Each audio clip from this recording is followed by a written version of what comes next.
it's a reminder. And I like this analogy of, like how we have thermometers that take a temperature check. It's like what you're describing is an energy check. You're checking your energy to say, how does this feel? And that is actually giving you valuable information, but we're just not used to listening to that information, right? And that's amazing. Like that is just what we need to be doing. The thought of doing that task with that person, does it make me feel like, wow, I can't wait?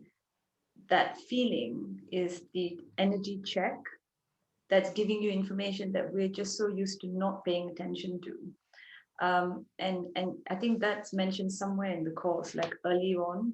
But like I said, I think I mentioned the example of, you can speak to two people, have two conversations.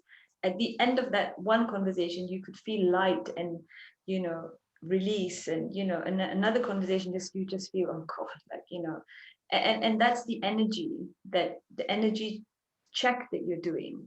So when you're needing to pull out more tools from your toolbox because you're now sinking and you want to pick yourself up, you know who you need to have a conversation with, right? It's the one that's going to pull you up, right?